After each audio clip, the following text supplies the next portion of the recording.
slight change of title, though. In this, for this I can only blame myself, not translation from or to the Polish. The Hebrew press in the Tsarist Empire emerged around 1860 and catered mainly for the Yiddish-speaking Jews of the Pale of Settlement and Congress Poland, the largest Hebrew reading congregation in the world and the largest Jewish community in the 19th century Europe. Appearing within a network of Jewish journals in Polish and Russian, Yudjenka, Izraelita, Dzień, Wschod, Rasvet, and others, the Hebrew press was the only part of this network of Jewish journalism which evolved in the mid-1880s into a daily press, testifying to the leading role it played among its reading public. Of all the Hebrew press that catered for the Jews of the Russian Empire in that period, and certainly of all the Hebrew newspapers that appeared in the empire at that time, the Warsaw-based Hatzfira, the Dawn, then a weekly newspaper, was the only one which was published in a town that witnessed the pogrom. The Southern Storms, as they were nicknamed in Hebrew, erupted in southern Russia in spring 1881 and lasted on and off until summer 1884. Yet the first year of pogroms, between the spring of 81 and summer 82, was the most traumatic and considered by some historians of East European Jewry as a watershed in the whole of modern Jewish history. This year of crisis marked the awakening of a modern Jewish national movement, prompting immigration waves called aliyot that settled Palestine and eventually led the way to the birth of political Zionism. Violence reached Warsaw after it has been ravaging southern Russia for about 8 months. And Hatzfira addressed this troubled period from a distance that was both geographical and, I would claim, cultural. The pogroms were a Russian thing, quite alien to Congress Poland, with its long history of Polish-Jewish cohabitation. Yet, after the mob ruled the streets for 3 days, Hatzfira had to come to terms with grim reality. Warsaw was not immune to the ill winds that blew from Russia. As a newspaper, it was Hatzfira's task to offer its readers a first-hand account of what had happened, while as a Jewish newspaper, possessing the power to influence and shape public opinion, it was Hatzfira's duty to explain why this happened in Warsaw, as it did before in Elizabethgrad, Kiev, and Odessa. Equally important for the newspaper was to advise what the Jews were to do at present or in the future in order to better their condition. Surprisingly enough, a first-hand account of the pogrom, which took place virtually outside the editorial board's window, does not exist in Hatzfira. Reading its issues starting December 27th, 1881, according to the Julian calendar, and all through 1882, it is impossible to find a single, original, first-hand report on the matter. Instead, the overwhelmingly majority of reports published in Hatzfira were copied from other, mainly Polish newspapers, like the Kurier Kurane, Kurier Warszawski, Nowiny, and others. In order to explain how that was possible, it is necessary to clarify a few of the fundamental journalistic features of Hatzfira that were shared with all of its counterparts in the Hebrew press. From the time of their appearance around 1860 and well into the 1880s, it was a common practice for Hebrew newspapers to copy reports concerning current affairs from the non-Jewish press. That is because the Hebrew press at that period was a very modest enterprise which could not support a paid network of reporters, and as a result, its display of current affairs from outside, from the non-Jewish world, was, for the most part, unfresh or even outdated. In the case of Hatzfira, the best example for this practice would be the long-lasting use it made of copying telegrams from the Kurier Warszawski, which were then published in Hebrew in a later date as old news. This recycling process ceased only when Hatzfira became a daily in 1886, and when it finally acquired its own subscription for the Great Northern Telegraph Company. The only piece of news that any Jewish newspaper in that period could rightfully claim as exclusive originated from the internal Jewish sphere, Jewish news, was produced by correspondents or field reporters who were Hebrew-writing Jews working for the most part voluntarily and communicating their reportage in letters sent to the newspaper's editorial boards from all over the Russian Empire. Those correspondents sending in reports about various occurrences in and around their communities constituted the journalistic backbone of the whole of the Hebrew press of the time, and by 1881, Hatzfira too relied on a loosely established network of such reporters. With these technicalities clarified, we return to the initial question: why all the reports in Hatzfira about the Christmas pogrom in Warsaw were copied and not originals?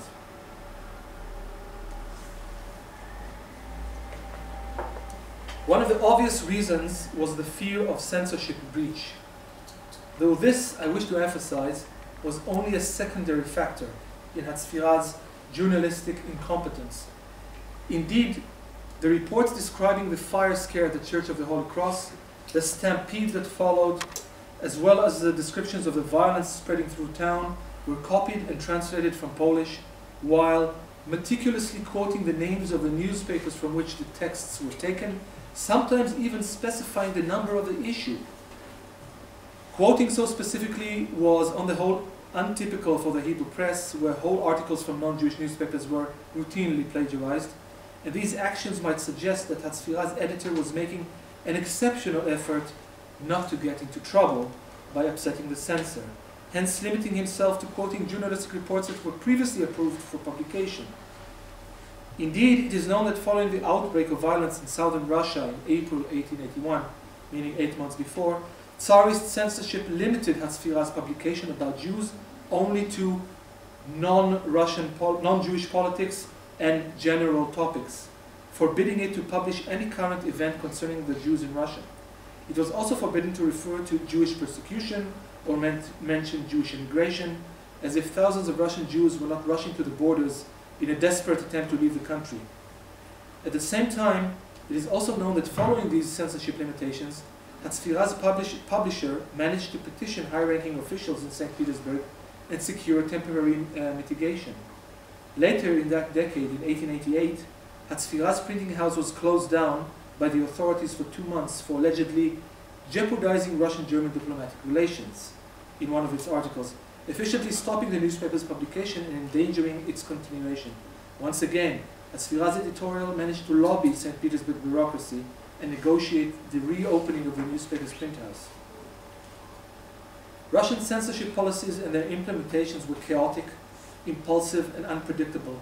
Yet the history of the Jewish press in Russia shows that the number one cause for the discontinuation of publications was lack of funds and not censorship restrictions. This offers further proof that Hatzfira's publisher and editors, like the publishers and editors of other Hebrew newspapers, knew how to cope, and if necessary, approach directly or even bribe Tsarist officials in order to secure the continuation of their publications. In other words, censorship was not the main obstacle which compelled Hatzfira to rely on second-hand reports of the Warsaw pogrom. The truth is that in 1881, almost 6 years since Hatzfira returned to Warsaw after spending a year in Berlin, it had no permanent correspondent supplying it with local Jewish news from the Polish capital. Reading through the newspaper's issues from 1879 to the end of 1881, one finds more correspondences published from St. Petersburg, Odessa, and Minsk than from Warsaw. A single local correspondent writing under the pen name of Ben Hashiloni, who later revealed himself as M.I. Henschel, published a handful of random local reports in the period before the pogrom, but was evidently no longer residing in Warsaw in 1882, as he reappeared in Plonsk and continued to send reports from there. Thus, Hatzfira relied on second-hand descriptions of the pogrom, mainly because it lacked the journalistic infrastructure to supply it with on-the-ground reports. The fear of censorship breach was present, yet was not a dominant factor. While Hatzfira's ability to supply its readers with on-the-ground reportage in an attempt to describe what happened in Warsaw was determined by logistical limitations, its efforts to explain the reasons for the pogrom were heavily influenced by its ideological stances and those were to a large extent set and dictated by the newspaper's founding publisher-editor, Chaim Zelig Sloninsky.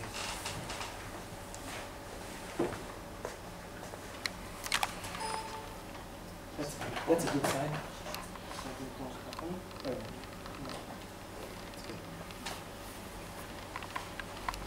Sloninsky, also known as Chazas, the acronym of his name with which he signed his articles, was born in 1810 in Białystok, where he was raised and received traditional Jewish education. He was a Talmudic prodigy, a self-educated scientist and an inventor who left his native Lite, Lithuania, in 1838 to settle in Warsaw. He was famous among his co-religionists for the Hebrew books he published about mathematics and astronomy, and was similarly famed among both Russian and Polish intelligentsia, as well as among the astronomers of Warsaw, with whom he maintained strong ties. In contrast to all other publishers in the world of Hebrew press, who were virtually unknown outside their local communities before they founded their newspapers, Sloninsky entered the publishing business as what we would call today a celebrity. When he started off in 1862, he made use of his fame to promote his journalistic vision, a newspaper published in easy-to-read Hebrew, which would illuminate the world of science to a public whose knowledge of the outside world was limited and relied mainly on religious texts. Sloninsky was disinterested in current affairs and journalistic debates.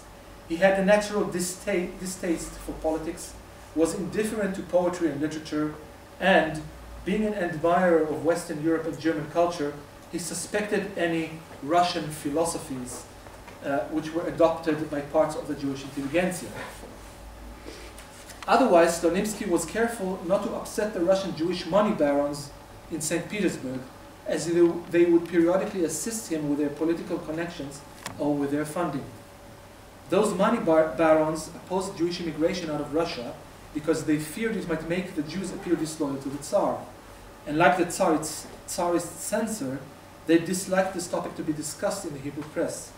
In the words of those who knew him, Sloninsky felt more at ease observing the stars than with dealing with human affairs.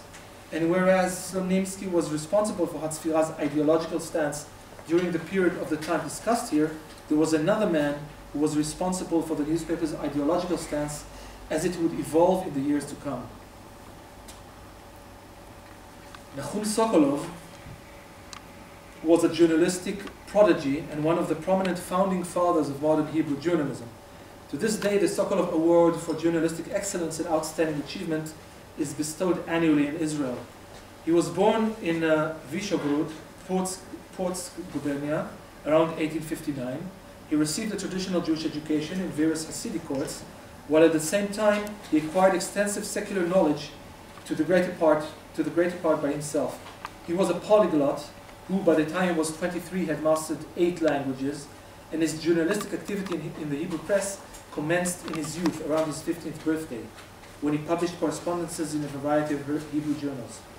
Sokolov entered Hatzfira's editorial board as a humble assistant in 1880, yet his outstanding publishing output supported his quick promotion. Already in the early 1880s, his writings filled most of the pages in every issue of Hatzfira, and he was made executive editor. In 1886, he was appointed co-editor, and by 1894 he took over full control of Hatzfira, effectively ousting Sloninsky and serving as the newspaper's editor-in-chief until 1916. One of his many talents lay in his ability to explain complex ideas in a wide spectrum of topics in simple language, which made an immeasurable contribution to the expansion of knowledge and to the development of a political consciousness among his readers. Hatzfira's portrayal and analysis of the pogroms in the whole of the Russian Empire, the answers it offered to the question why it happened and what are we to do, was deeply influenced by the journalistic personalities of its editors. Hence, it reflected a shifting balance between Sloninsky's careful, apolitical stance on the one hand, and Sokolov's more assertive approach on the other. In the remaining part of my paper, I will attempt to demonstrate this shift through a summary of Hatzfira's reaction to the year of crisis through a selection of articles that were published from the beginning of the storms in April 1881 to roughly the winter of 1883. Hatzfira's initial response reflected a timid approach. The reports about major outbursts of anti-Jewish violence in southern Russia were not printed on the front page, but for the first few weeks they were rather limited to pages 3 or 5 of every issue. Only on the 24th of May, almost a month since the pogrom started, did they make front page news. But even then, Hatzfira did not change its fixed format, in which every issue began with an article dedicated to foreign world politics. Accordingly, the May 24 issue, reporting the pogroms on the front page, did so as if it were discussing an occurrence in Western Europe or in Turkey. Otherwise, this report compared present occurrences with a similar traumatic wave of violence in the same region, that of the Khmelnytsky massacres of 1648-49. At the beginning of June 1881, Sokolov, an ardent student of Jewish history, compared the southern storms with the massacres which accompanied the medieval crusades.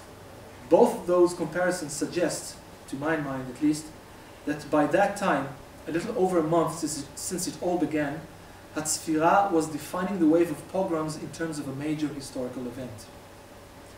By the end of June, reports about Jewish refugees trying to flee Russia began, in defiance of both St. Petersburg censor and the Jewish money barons. In August 1881, Sokolov brought up the comparison between the Jewish question in Russia and in Congress Poland. Anti-Semitism was a German invention that was imported into Russia, he claimed, and the fact that it was cultivated in inner Russia, where Jews resided only in small numbers and hence were not well known, proved that the anti-Jewish sentiment did not grow in Russia from below, from the people. Accordingly, the logical conclusion was that instigators from inner Russia or their representatives were responsible for inciting the mob in southern Russia. The Poles, on the other hand, claimed Sokolov, were tolerant towards the Jews. They, the Poles, quote, maintained the old covenant and the grace towards the ancient Israelites, and they asked to live with us as brothers, sharing the same opinions and language, unquote. A month later, Sokolov traveled by train from Warsaw to the Volga region and published his impressions in installments through September and October. Listening to the passengers' conversation on the train traveling through the Lublin area, Sokolov addressed the fear that anti-Semitism in Poland, and especially among the simple folk, Am Haaretz, might express itself violently as it did in Russia. His answer to this fear was that the Polish intelligentsia would never subscribe to the anti-Jewish discourse the Judophobic press was distributing. When arriving in Kiev, he noted that the hatred towards the Jews was strong among the people there, hence the nihilists who instigated the violence, as Sokolov seemed to believe, only needed to kindle a small spark in order to start a big fire. Coming back from the Volga region to Poland via Pinsk, Sokolov thanked Polish tolerance, which kept the Jews safe. Then again, he wrote, quote, better not call the wolf out of the forest, unquote. A month and a half after publishing his travelogue, the pogrom broke out in Warsaw, and Hatzfira's reports accentuated instances of Polish gallantry among the mayhem. A list of the righteous among the nations like Pan Filikowski, assistant editor to the Kurier Warszawski, saved Jewish lives and possessions. On Ulica Rybaki, the Christian butchers protected the Jews with their axes and drove the mob out of their neighborhood. The Jewish paramedic Reiswasser, whose home was looted while he was attending to the wounded in church, received copious donations from Christians all over town. The overall picture was of a Polish-Jewish brotherhood that survived a malicious attack orchestrated by someone from the outside and above, maybe the former Minister of Interior. Hatzfira's reports, published all through 1882 up to winter 1883, seem to indicate a certain disillusion with the pro-Jewish benevolence of the Polish intelligentsia. Polish merchants and nobles were organizing to drive Jews out of business in different Polish towns. In St. Petersburg, a committee assembled to discuss future limitations to be imposed on Jewish innkeepers, sought the advice of 2 Polish magnates. Hatzfira voiced fears that any sanctions imposed on the Jews of the empire will be all-inclusive, thus sanctioning Polish Jewry with their Russian brethren. In winter 1883, Hatzfira reported that a Judophobic newspaper by the name of Rola was published by Jan Jelensky, and about at the same time, Jan Matejko was embroiled into accusations and libel suits following his alleged anti-Jewish remarks. Still, insisted Hatzfira, the source of some of the Polish intelligentsia's anti-Semitism was German, as was the most anti-Semitism that was then spreading through the Judophobic press in Europe. And the root feeding these poisonous notions, as Sokolov wrote, was in the, quote, garbage gate of Berlin, unquote. Finally, Hatzfira gave its answer to the question, what should the Jews do? Initially, the advice was to increase their acculturation, so they would not be a segregated and hated minority. Hatzfira was at first suspicious or even antagonistic to the idea of a secular Jewish nationalism and the settling of Palestine as a possible solution for the Jewish plight in Russia. Around 1883, the idea was already enthusiastically promoted by other Hebrew newspapers like Hamelitz in St. Petersburg, but Hatzfira remained lukewarm for years to come. A decade later, Sokolov even opposed Theodor Herzl and his attempt at securing an international charter for settling Palestine. Only later, during the First Zionist Congress in 1897, was Sokolov converted into Zionism during a personal meeting with Herzl, and only then did Hatzfira forego its skepticism, and thereafter became the formal mouthpiece of Zionist movement. To conclude, Hatzfira, one of the most prominent Jewish journalistic organs of its time, and the only newspaper to be located in a pogrom-stricken town during the storms of the early 1880s, was not sufficiently developed to offer on-the-ground reports for its readers. At the same time, Hatzfira's coverage of the waves of violence that preceded the Warsaw pogrom disclosed its ideological and political stances at a critical moment in modern Jewish history. The plight of the Jews in the Pale of Settlement was reported from afar, and fears were expressed that Polish Jewry would similarly be subjected to violence or to the same restriction opposed in Russian Jews by the government. Hatzfira reflected the belief that anti-Semitism in Poland was restricted only to the lower classes, and trusted in the pro-Jewish sentiment of the Polish intelligentsia, while refusing to acknowledge that the Judophobic expressions of this intelligentsia could be anything but imported from the outside. Finally, as opposed to its counterparts in the Hebrew press, Hatzfira refused to adapt a positive stance towards Jewish nationalism until the end of the 1890s, when it embraced Zionism and became a formal mouthpiece for the movement. Thank you very much, Joe. So I would like to ask Professor François Guérin from University College London to make a commentary. Reading these three papers, I wondered why. Why do we look at newspapers? Why do we look at the press in order to understand the Warsaw pogrom? Why do we look at the press in 2015 in order to understand the Warsaw pogrom? Not surprisingly, all three case studies or main perspectives, the perspective of Hatzfira, the perspective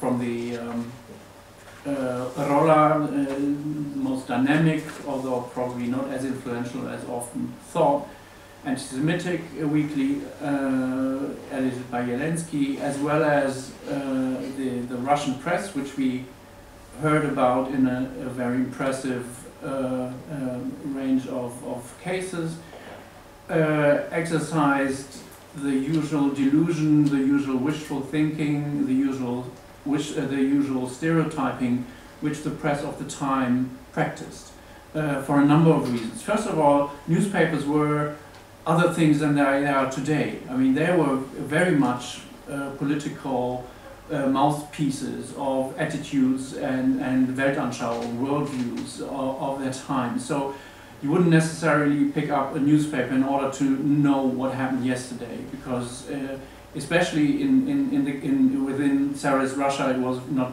really the best source of information.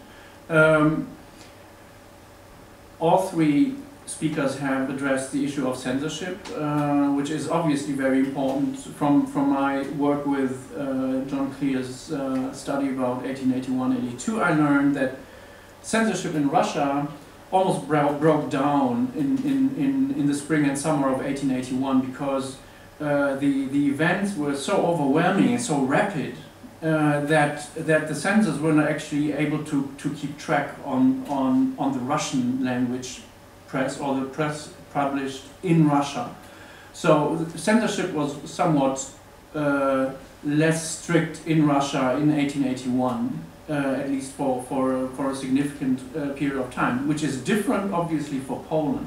So the use of the press published in Congress Poland in this period is especially tricky, and I myself worked a lot with this press because it was under not only the usual Russian censorship, but it was under the double Russian censorship of the press in an unruly irredentist province of the empire. So very little movement takes place in this press. So what do we find in the press itself? So I as a sort of parenthesis, I express my reservations that we can stop when we want to understand the pogrom of 1881 in Warsaw by looking at the press. We have to use other sources as well. We have to use ego documents, we have to use police reports, we have to use other material as well, which is not a critique of the speakers who did a fantastic job, but just to remind us that what happened in Warsaw on Christmas, in the days of Christmas 1881, is an event which we need to understand more deeply. It comes in obviously a watershed in Jewish history, watershed in Russian history. It is also a watershed in the history of anti-Semitism. It is very important to keep in mind today how strong Eastern European commentators felt about what emerged in the German Empire in 1879, the emergence of the anti-Semitic movement. That was conceived of a major shift. This was perceived as a major shift. The most cultured nation in Europe, or the most progressive or dynamic nation in Europe, would take on the Jews in a very, very outspoken way, in a movement which was very successful in this period. So that informed the debate very deeply. The event takes place in a context of ongoing high tensions between Polish and Russian political actors. It's a period of conflict. It's a period of suspicion, or mutual suspicion, obviously.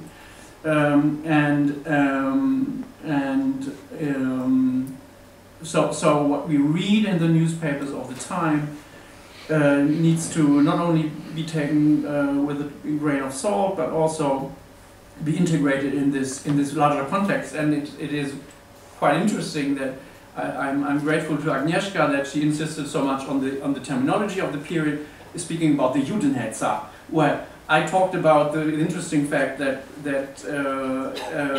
German academics today call the Kristallnacht a pogrom.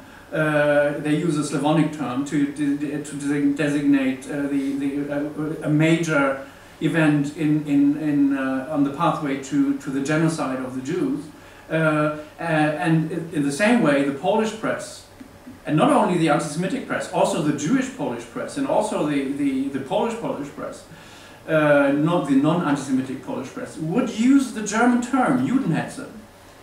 The same process of exterritorialization of something uncomfortable.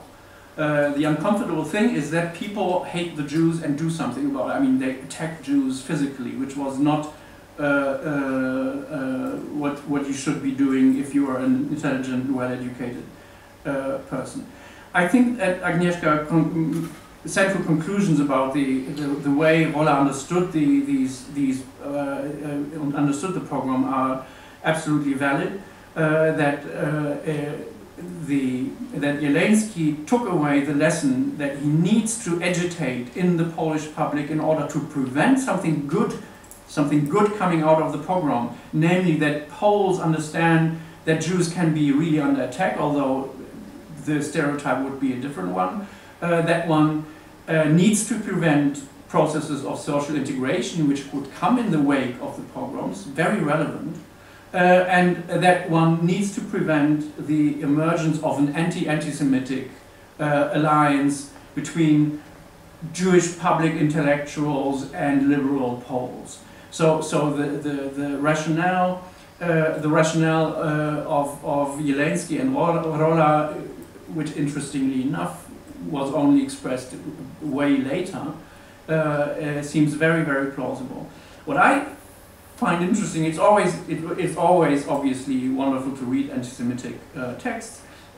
One element which I found interesting, which would be really interesting to follow up in police reports and so on, is this reference to the Domy Publiczne, the brothels.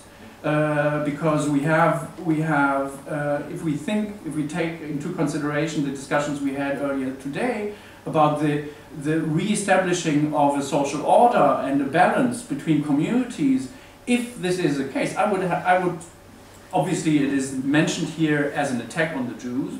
Jews had brothels, but we know that Jews had brothels. So what would be interesting is whether this attack on Warsaw Jews during these days of rioting would really target brothels, as would happen in 1905 in the famous Jewish riots, the so-called Alfonsen pogrom, which was an attack of artisans and Jewish workers on the red light, the Jewish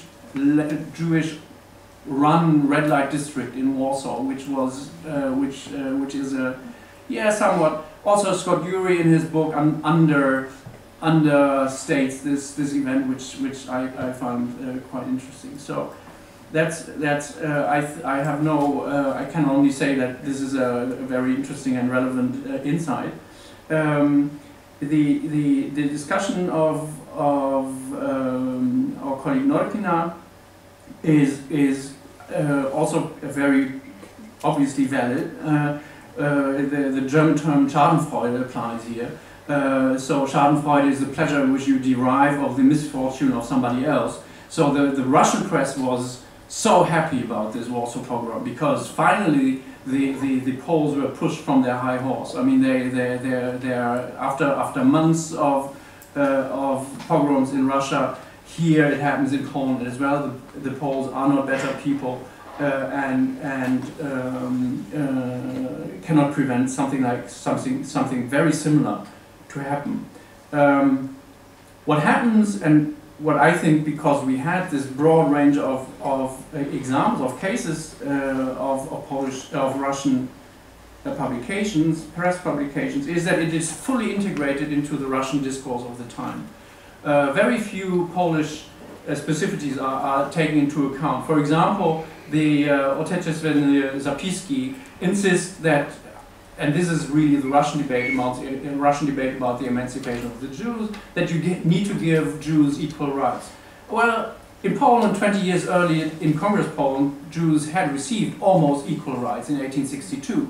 So this cannot really be an argument for this journal to use that this would prevent anti-Jewish violence from happening, which is an indicator that from Russia, I mean, what happened in Warsaw would be really seen and interpreted through the lens of the ongoing Russian debate. What I found, again, a semantic issue, what I find really remarkable is that in all your examples, the press uses Żyd as to designate the Jews. I mean, Żydowski and Żyd, never Jewrej, never Jewryjski. So this is obviously and I would like to know more. Why? Why is there no? I mean, in 1881, this would already be. This would be rather colloquial or denigrating. I mean, this would not be high standard Russian. Jewrej would be the more neutral notion, which I would expect, for example, the official Russian press to use. Overall, quite obviously, the event in Warsaw was considered as an exculpating event, an event exculpating the Russians being under a lot of pressure from what happened since April 1881. Dansegev's discussion of Hatzvira reminded me of my reading of Israelita, although there's a difference because Israelita has a lot of people on the ground. But it reminded me of Israelita in its disconnectedness from what is really happening in the community and the difficulties to connect and as is true for many other press publications of the time, Hatzvira, as Israelita, as many others, these were really educational endeavors. They had an ideological project, in the case of Hatzvira, to enlighten the rebel, in the case of Israelita, to colonize it. But they were not very close to the community. In the case of Sloninsky, I mean, Sloninsky was a Litvak, not a late Litvak, an early Litvak. The intentions are very clear. I mean, you described it very well, I believe.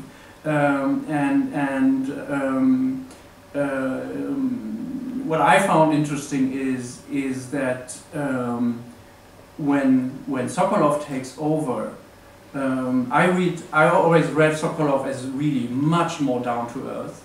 He really, I mean, I read a couple of articles by Sokolov about Jewish farmers, about Jewish workers, where he really went to see people and went to so what I found surprising in your discussion of Sokolov is that he does something which Motzkin would do in 1910, together also with Yitzhak Grünbaum, when they published this first major volume on the pogroms in Russia in 1910, published by the Zionist organization, that they shield the Poles from critique.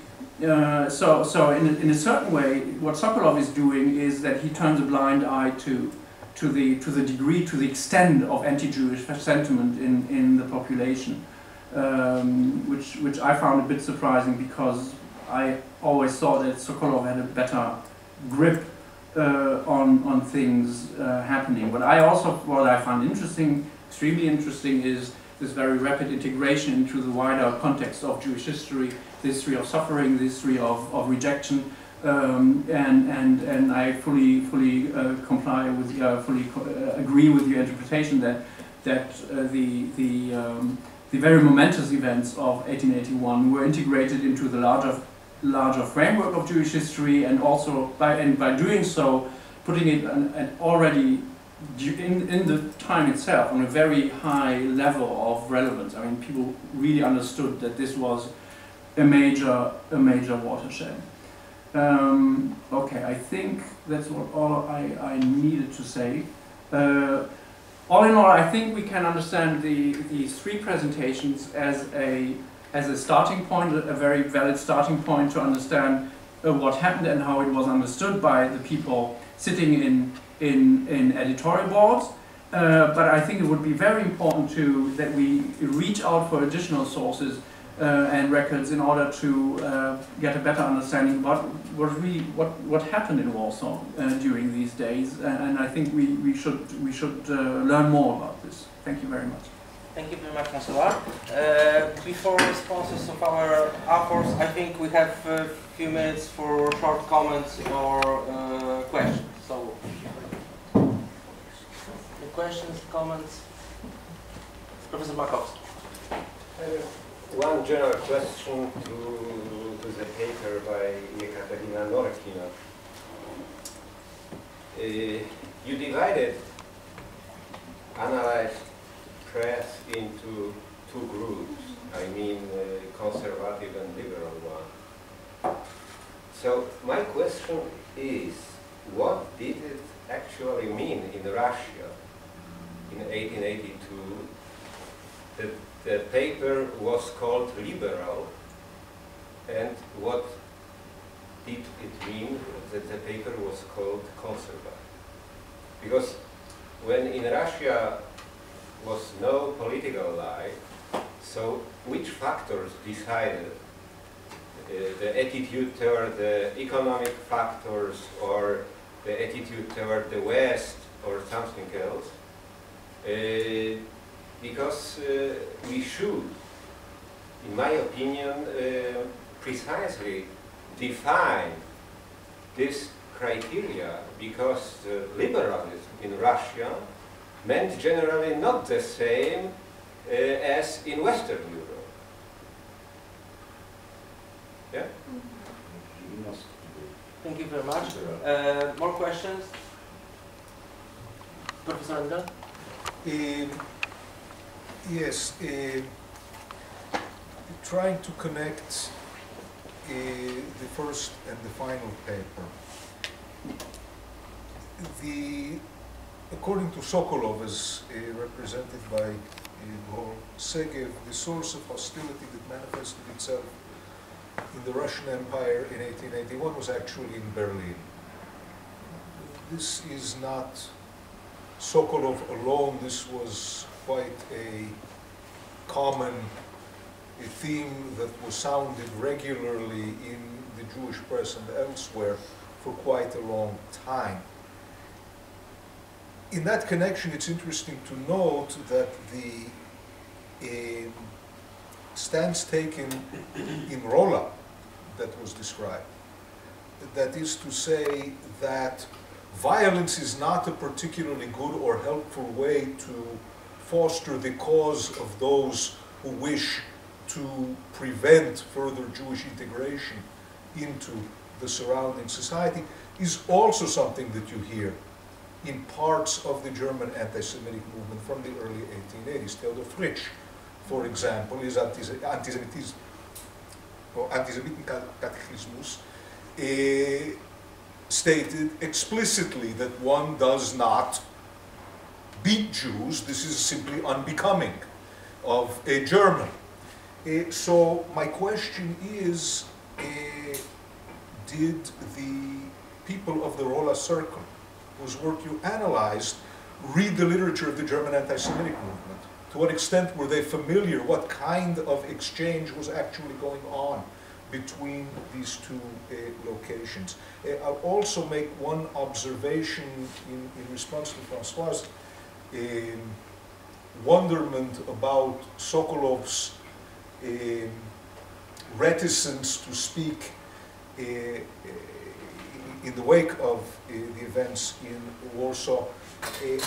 I think we have to remember that from late 1879 through the beginning of 1882, Sokolov was compiling his major statements on the emergence of the anti-Semitic movement in Germany through the violence in Russia in book form, in Sinat Olam La'am Olam. And that was the primary vehicle through which he analyzed the situation, not the pages of Hatzfira, where he was still, at this point, a junior figure. So I think that may help you out with your conundrum. And finally, for Dror, why did Hatzfira not have a Warsaw correspondent?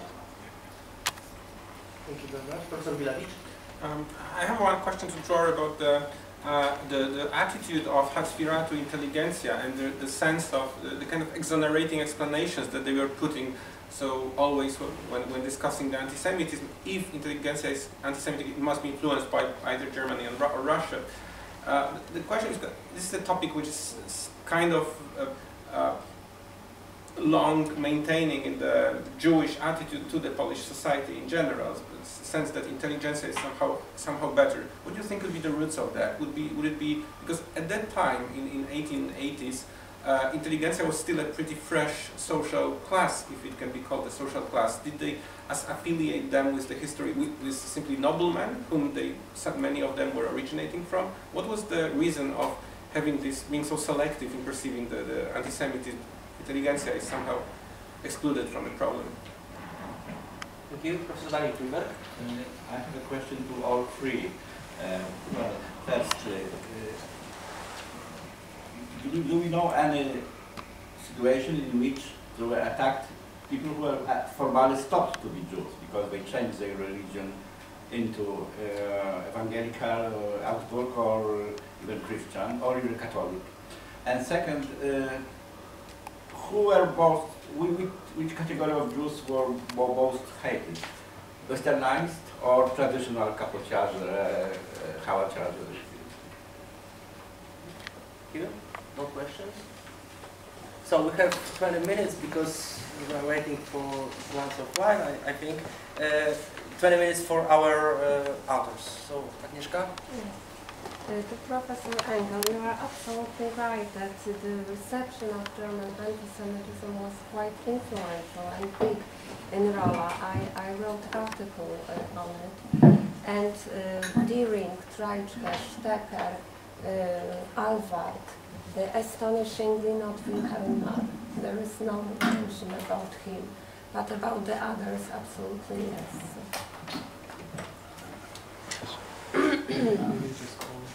And to Professor Greenberg, the conversion in Rolla, it is an ambiguous problem because Jan Jeleński was quite open to the conversion, but on condition it should be absolutely honest.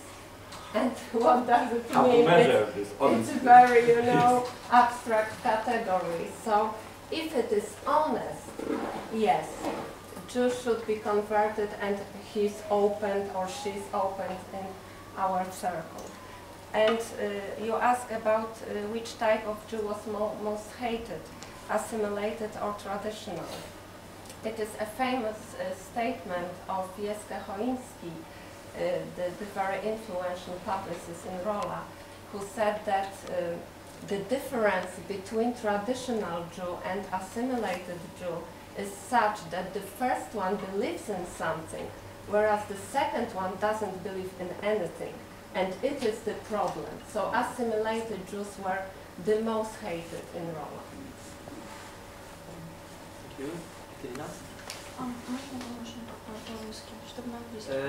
I think that we can use English and Russian, yes? Can we? Да. Хорошо, давайте, пожалуйста, по-русски. Когда я отбирала, пыталась структурировать эти все газеты, я исходила из главного принципа, которым отличаются эти два направления именно в еврейском вопросе. Либералы всегда видели решение еврейского вопроса в отмене ограничений для евреев. Именно вот эти ограничения вызывали весь негатив по отношению к евреям и разделяли остальной массы населения, а консервативные, соответственно, наоборот. Наверное, в этом прежде всего я делила. Хотя я понимаю, что для 1881 и 1882 года это очень условно.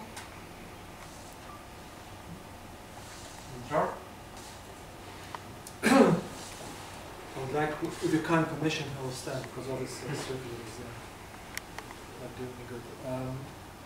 I would like to start by answering Francois, if I may. The pogrom was discussed in Hatzfira. I couldn't really expand on it. Tzagolov was using a very known technique known to the readers. It's discussing anti-Semitism elsewhere. 1882, you get the Tisa Essler trial and Rob Leibel case, and he talks about anti-Semitism in Hungary. He writes about anti-Semitism in Hungary. He writes about anti-Semitism in Romania, and it's clear to the readers of Hatzfira, of course, that he's talking about Russia. That was a well-known technique that was used all the way to Bialik's poem about the Kishinev massacre, which was titled at first Mosanemilov, of course. But then again, the ideology was stronger than reality in this respect, and you were right in saying that, at least in this case, newspapers were supposed to reflect the concept of the publishing editors. But it was possible to do it in a Hebrew newspaper, in a Hebrew weekly, because nobody except Jews read Hebrew. And the censor was a Jew or converted Jew himself, and once you were in the clear with him. Warsaw was also a periphery for the main censorship office, which was in St. Petersburg. Every now and then they had to shout fire, fire to show that they are doing something, but otherwise, of course, you were taking a certain risk. But you could get across to your readership if you wanted to. There were all sorts of known techniques to everyone. So that's about Sokolov. Now, Sokolov at this time is a 21, 22-year-old, fiery young man, just got the job of basically filling most of the pages of Atzafila. In his memoirs and in the Jubilee book of 1912, he relates to this period, and he says that I wrote as much as Chazas permitted me. Now, about the intelligentsia, I would say that every Hebrew newspaper was first and foremost very concerned about its readership, and Atzfila's readership at this point was the Polish Jewish bourgeoisie, who were relatively well-off people who had time to read the newspaper in their spare time, and they were very Polonized. So personally, I think that these 24, 26 months since the pogrom, to my mind, they reflect complete denial on the part of Sokolov, because it's Sokolov. Chazas was pretty much out of the picture. He wasn't interested in these things. But I think it reflects pretty much Sokolov's denial. It reflects the orientation of the newspaper vis-a-vis its readership, that was very well enmeshed inside Polish urban middle class, generally, not all, but generally.